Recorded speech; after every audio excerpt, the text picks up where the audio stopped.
ओम नमो भगवते वासुदेवाय नमः। ओम नमः शिवाय। जय श्री कृष्ण, जय श्री राम, जय माता की।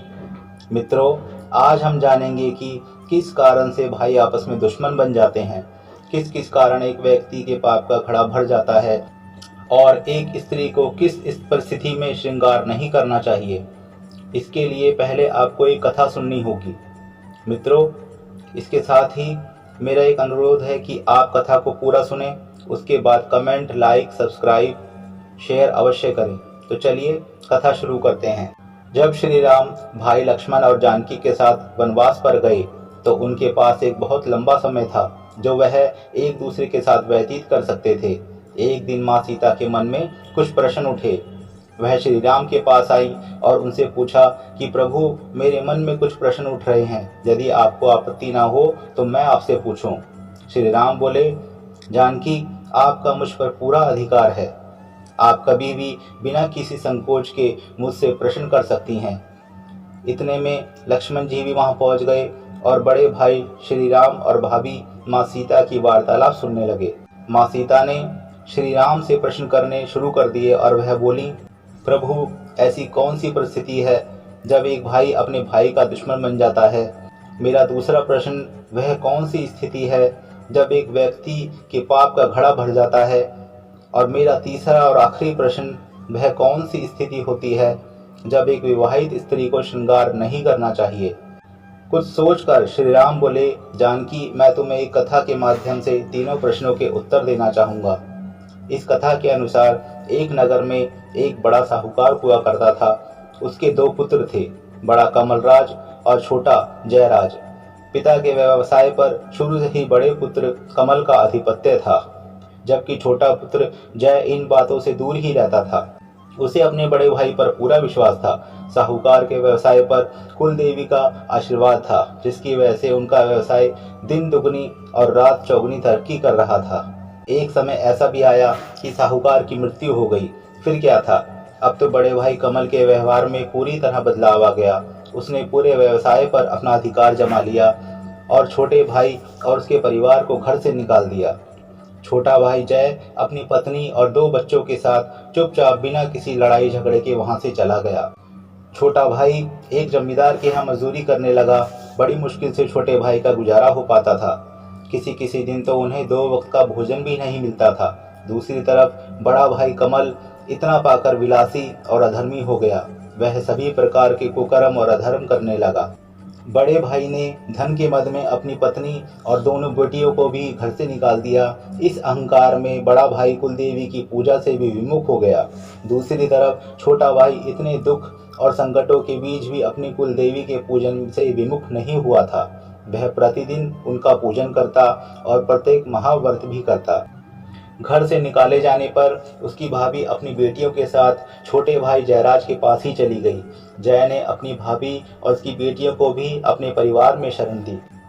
कुल देवी के प्रभाव से बड़े भाई का व्यवसाय दिन प्रतिदिन खराब होने लगा। उसे बड़े बड़े घाटों का सामना करना पड़ रहा था, लेकिन इसके बावजूद उसकी बुद्धि ठीक नहीं हो रही थी। छोटे भाई पर अब आर्थिक बोझ बहुत अधिक बढ़ गया था। बड़ी मजबूरी में एक दिन वह अपने बड़े भाई के पास आर्थिक सहायता मांगने गया, लेकिन बड़े भाई ने सहायता करना तो दूर अपितु छोटे भाई का अपमान करके उसे वहां से निकाल दिया। ऐसे व्यवहार से छोटे भाई का हृदय बहुत दुखी हुआ और वह रोता हुआ एक पहाड़ी पर पहुंच गया और सोचने लगा कि वह अकेला इतने बड़े परिवार का पालन कैसे करेगा। तभी वहां एक देवी प्रकट हुई। उन्हें देखकर छोटा भाई जय आश्चर्यचकित रह गया। उसने उस देवी को दंडवत प्रणाम किया और पूछा, हे माँ, आप कौन हैं। इस पर उस देवी ने बताया कि मैं तुम्हारी कुलदेवी हूँ और तुम्हारी सहायता के लिए यहाँ आई हूँ। मैं तुम्हारी सभी समस्याओं से पूरी तरह अवगत हूँ, इसलिए मैं तुम्हें यह जादुई कलश देती हूँ। तुम इस कलश से जब भी कुछ मांगोगे तो वह तुम्हें मिलने लगेगा, लेकिन कहीं कोई इसका दुरुपयोग ना करे, इसके लिए इस कलश के साथ एक शर्त भी जुड़ी है। जब भी तुम इस कलश से कुछ मांगोगे तो कुछ घड़ी अधिक बूढ़े हो जाओगे, इसलिए अधिक लालच मत करना। इस कलश के साथ यह थाल भी है। जैसे ही तुम इस थाल को इस कलश पर ढकोगे, इससे वह सामग्री निकलनी बंद हो जाएगी। जय उस बड़े कलश को लेकर अपने घर आ गया लेकिन अपने वृद्ध होने की बात उसने किसी को नहीं बताई। जय अपनी आवश्यकता से थोड़ा अधिक उस कलश से मांगने लगा। कलश में से उसकी मांगी हुई हर प्रकार की वस्तु निकलने लगी, जिस कारण कुछ ही समय में जय अपने भाई से अधिक धनवान बन गया। जल्दी ही यह बात उसके बड़े भाई तक पहुंच गई। बड़ा भाई यह जानना चाहता था कि किस तरह उसका दरिद्र छोटा भाई इतना धनवान बन गया। वह अपने छोटे भाई के भवन पर गया और ठीक होने का दिखावा करने लगा। वह बोला, मेरे प्रिय भ्राता जय, मुझसे गलती हो गई, मेरी बुद्धि भ्रष्ट हो गई थी, जो मैंने अपने परिवार के साथ तुम्हारे परिवार को भी घर से निकाल दिया। अब हम एक साथ रहेंगे। छोटा भाई सीधा होने के कारण बड़े भाई की बातों में आ गया।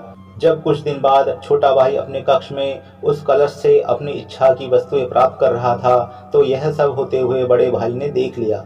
उसके मन में कपट आ गया। वह यह सोचने लगा कि इस कलश को चुराकर मैं नगर ही नहीं बल्कि पूरी पृथ्वी का सबसे धनवान व्यक्ति बन जाऊंगा। रात्रि के समय जब सभी लोग सो रहे थे, बड़ा भाई चुपके से छोटे भाई के कक्ष में गया और उसने वह कलश चुरा लिया। लेकिन अज्ञानता के कारण वह उस थाल को अपने साथ ले जाना भूल गया। अपने घर जाते ही कलश से अनाज की मांग की। फिर क्या था, उस कलश से निरंतर अनाज निकलने लगा। बड़ा भाई बहुत प्रसन्न हुआ, लेकिन अनाज निरंतर निकलता ही जा रहा था। सुबह होते होते बड़े भाई ने महसूस किया कि वह बहुत कमजोर हो गया है। जब उसने दर्पण में अपना चेहरा देखा तो जोर से चिल्ला उठा, क्योंकि वह बूढ़ा हो चुका था। वह चिल्लाता हुआ घर से बाहर निकला। उसकी ऐसी दशा देखकर आसपास के लोग भी उसको देखकर भागने लगे। जल्दी ही यह सूचना उसके छोटे भाई जय तक पहुंच गई। जय को बात समझने में देर न लगी। वह उस थाल को उठाकर भाई के घर की ओर दौड़ा। जब वह वहां पहुंचा तो उसने देखा कि उसका भाई अत्यंत वृद्ध हो चुका है। उसने जल्दी से उस थाल को कलश के ऊपर ढक दिया, जिससे अनाज निकलना बंद हो गया। छोटे भाई ने पूरी भक्ति के साथ अपनी कुलदेवी का स्मरण किया। कुलदेवी प्रकट हुई और बोली, कहो पुत्र, मुझे कैसे याद किया? छोटा भाई बोला, हे माँ, मेरी आपसे प्रार्थना है कि आप यह कलश वापस ले लीजिए, लेकिन मेरे भाई को पहले जैसा कर दीजिए। कुलदेवी छोटे भाई के प्रेम और त्याग को देखकर प्रसन्न हुई और उसने बड़े भाई को पहले की तरह ठीक कर दिया। लेकिन ठीक होते ही बड़ा भाई अपनी पत्नी को देखकर बोला कि तुम इस अवस्था में घर से बाहर कैसे निकल सकती हो? ना तुमने श्रृंगार किया है, ना ही विवाहित स्त्री की तरह वस्त्र पहने हैं। क्या तुमने यह सोच लिया था कि मैं जीवित नहीं बचूंगा? इस पर कुलदेवी बड़े भाई से क्रोध से बोली, जब किसी विवाहित स्त्री का प्रति किसी विपदा परेशानी में हो, जैसे उसके पति का स्वास्थ्य ठीक ना हो, या उसके पति को कारावास की सजा मिली हो, या व्यवसाय में हानि हो रही हो, तो ऐसी स्थिति में वह स्त्री श्रृंगार कैसे कर सकती है? बड़ा भाई समझ गया और कुलदेवी के चरणों में गिरकर क्षमा मांगने लगा। सभी ने कुलदेवी को प्रणाम किया। इसके बाद कुलदेवी उस कलश को लेकर अंतर्ध्यान हो गई। उस दिन के बाद दोनों भाई मिलकर रहने लगे और प्रतिदिन परिवार सहित कुलदेवी की पूजा करने लगे। फिर क्या था, मानो जैसे धन की वर्षा होने लगी। परिवार में सुख, शांति, स्वास्थ्य और समृद्धि का वास हो गया। इतनी कथा सुनाने के बाद श्री राम सीता माँ से बोले, जानकी, अब मैं तुम्हें उन तीनों प्रश्नों का उत्तर देता हूँ। तुम्हारा पहला प्रश्न कि किस कारण से भाई भाई आपस में शत्रु बन जाते हैं, इसका कारण है लोभ यानी लालच। जब भाइयों के बीच लोभ आने लगता है तो वह एक दूसरे के शत्रु बन जाते हैं। तुम्हारा दूसरा प्रश्न, किस परिस्थिति में एक व्यक्ति के पापों का घड़ा भर जाता है? जब कोई व्यक्ति सत्कर्म और धर्म की राह को छोड़कर अधर्म और कुकर्म करने लगता है, तब व्यक्ति के पापों का घड़ा भरने लगता है। और तुम्हारा तीसरा प्रश्न कि किस परिस्थिति में एक स्त्री को श्रृंगार नहीं करना चाहिए? जब उस स्त्री का पति किसी तरह की विपदा या परेशानी में हो, या उसका स्वास्थ्य अत्यधिक खराब हो, तो ऐसी विवाहित स्त्री को श्रृंगार करना शोभा नहीं देता। अपने तीनों प्रश्नों के उत्तर पाने के बाद माँ सीता और लक्ष्मण ने भगवान श्री राम को प्रणाम किया। आशा है कि आपको भी इन प्रश्नों के उत्तर मिल गए होंगे।